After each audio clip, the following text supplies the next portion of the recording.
sahabat-sahabat, patah hati, putus hubungan, atau kehilangan seseorang, sebetulnya topik ini atau masalah yang sedang kita hadapi adalah antara saya dan saya. Iya, bagaimana? Bukan orang lain, karena yang mengalaminya adalah saya atau kita sendiri, bukan dia, bukan teman atau siapa, kita mau nunjuk siapa, bukan, ya saya. Jadi kita nggak akan membicarakan orang lain, kita akan fokus kepada kita yang sedang mengalami. Atau hal yang paling penting yang akan kita bahas atau yang perlu kita hadapi atau kita ingin memiliki atau kita ingin keluar dari rasa kesedihan dan rasa sakit ini adalah bagaimana caranya menyembuhkan perasaan ini. Bagaimana hal yang paling penting adalah bagaimana menyembuhkan rasa sakit dan kesedihan ini. Itu yang akan kita sampaikan dan itu yang akan kita keluarkan satu persatu, ya. Mengapa ini sangat penting? Bagaimana kita akan terus berkubang di situ atau malah tenggelam di situ? Tidak kan? Kita harus keluar. Bagaimana kita bisa terus maju dan berkembang, melangkah ke depan. Berbagai sudut kita lihat. Suatu hubungan memang sangat indah, ya. Karena dari mana ada dua orang yang sama sekali tadinya tidak mengenal, sama sekali tadinya tidak tahu dia siapa, kita itu siapa. Kemudian karena suatu alasan, karena sesuatu hal, kita sepakat untuk bertemu, kemudian mengenal satu sama lain dan menjadi suatu hubungan yang indah. Ya, suatu hubungan yang indah dan menarik hanya mereka yang pernah mengalami.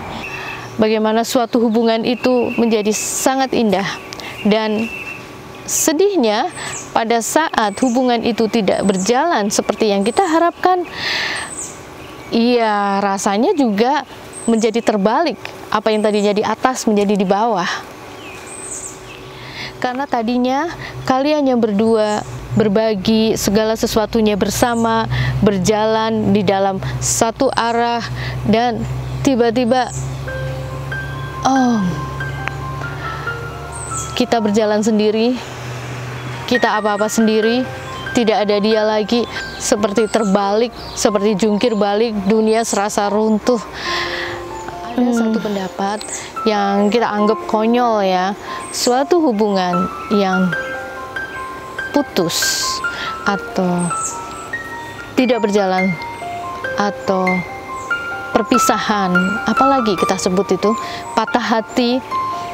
Ada yang bilang hal itu tuh sangat konyol tuh begini, yang membedakan orang ditinggal kekasih atau ditinggal pergi kekasihnya karena dia sudah pergi menghadap Tuhan atau pergi untuk selama-lamanya.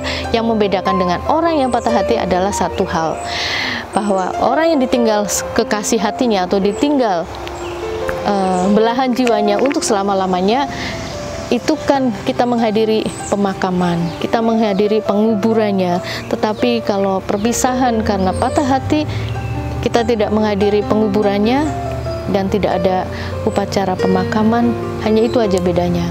Tetapi rasa itu sama, ya, karena kita ditinggalkan, karena kita sendiri dan kita menjalani apa-apa tanpa dia lagi, nggak ada dia lagi. Itu kan yang membedakan.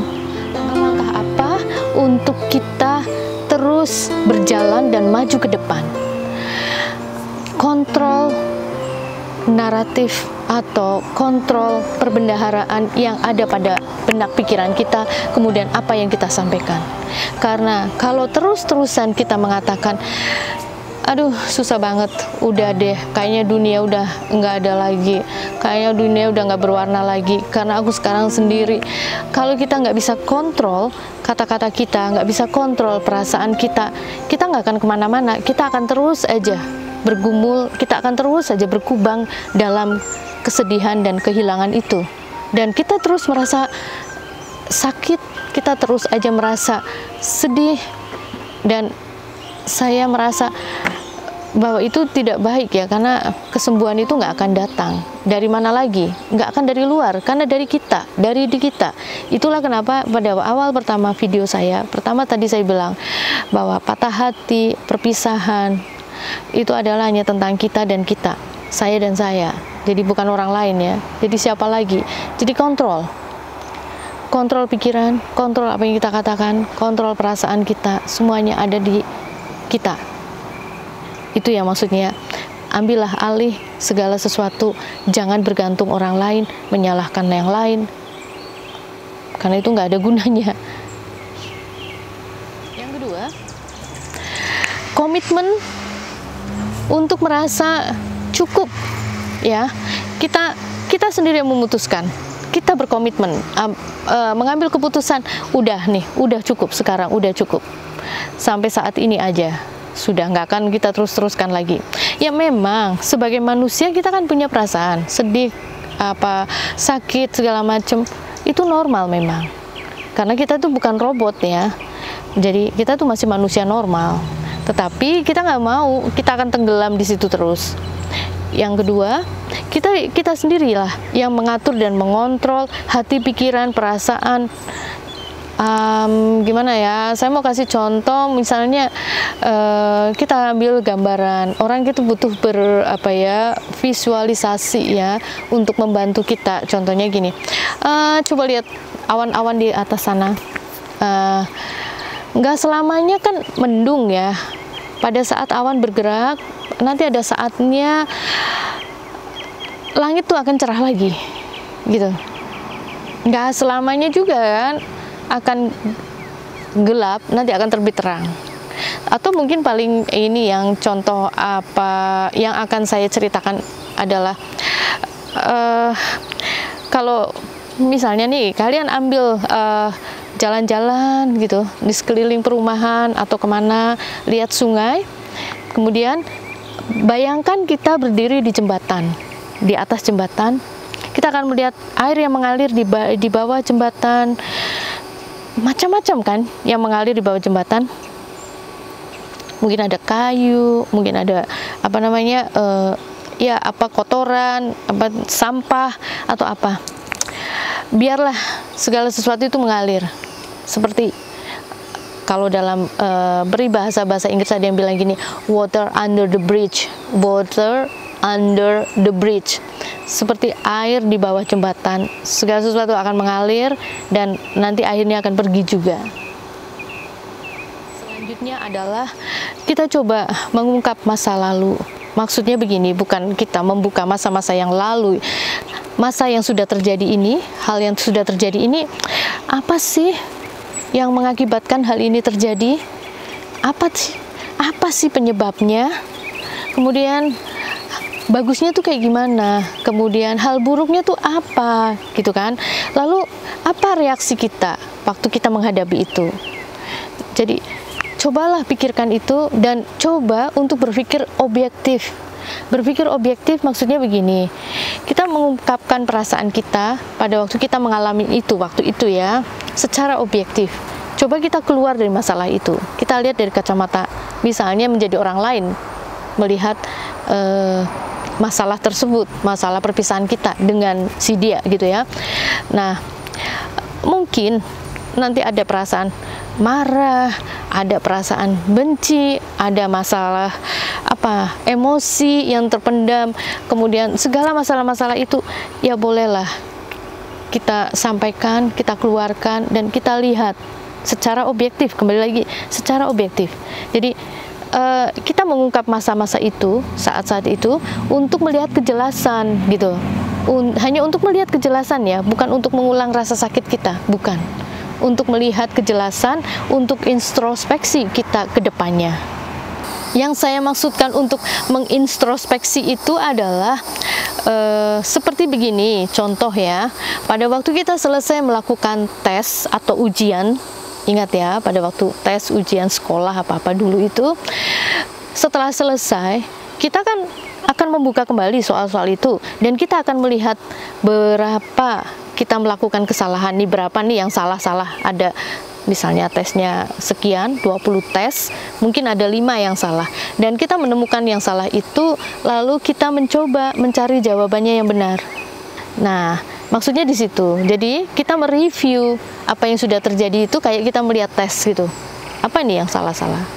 Apabila itu pada waktu mereview itu masih terasa menyakitkan dan kita nggak mau, ya saya kira itu terlalu cepat ya. Coba ambil waktu. Jangan terlalu karena kita baru mengalaminya beberapa saat yang lalu, kemudian kita mau review, aduh itu ngingetin jadi sakit, jadi sedih lagi. Coba ambil waktu sekian gitu ya, tunggu beberapa saat, mungkin beberapa bulan, kemudian baru saat itu kita mereview. Dan kalau seandainya hal itu pun masih sulit, cobalah kalian minta tolong orang-orang yang terdekat. Misalnya sahabat-sahabatmu, ya kalau mungkin ada rasa segan atau malu, ya udahlah saudara atau orang tua atau ayahmu atau ibumu yang dekat, cobalah bersama-sama dia, bersama-sama itu orang terdekatmu itu, coba kalian mereview supaya pendapat orang lain itu kan lebih objektif. Memang semua pendapat belum tentu sama ya, tapi kalian coba menerima, coba kalian dengarkan, karena itu penting untuk masa depan, untuk kedepannya kita melangkah. Itu jangan diabaikan dan jangan merasa kok pendapatnya kayak gitu ya. Ya tentu saja ya, setiap orang boleh punya pendapat beda, ya kan? Jadi jangan kalian punya ekspektasi atau harapan pendapat tuh harus seperti ini dong karena aku kan yang ngalamin begini-begini. Enggak.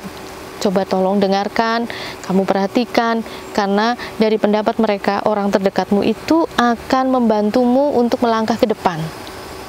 Ya, ambil hikmah dari peristiwa ini untuk pelajaran hidupmu.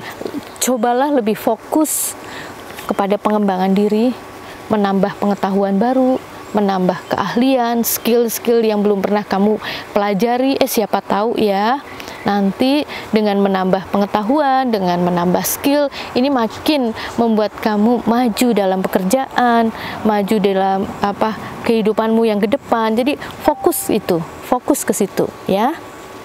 Ini yang terakhir, melepaskan, merelakan, mengikhlaskan. Ini adalah tanda bahwa kita percaya kita berhak mendapatkan yang terbaik. Dan putus hubungan adalah bukan akhir dari kisah cinta kita. Ingat ya, karena ini adalah baru awal. Jadi biarkan dia pergi. Karena kita percaya kita layak mendapatkan yang terbaik. Tentu saja, jangan lupa berdoa, minta kepada Tuhan, kemudian percaya. Kalau kamu yakin Tuhan menjawab doamu, dengan hati yang tulus, dengan hati yang bersih, minta kepada Tuhan agar diberi cinta yang sejati. God bless.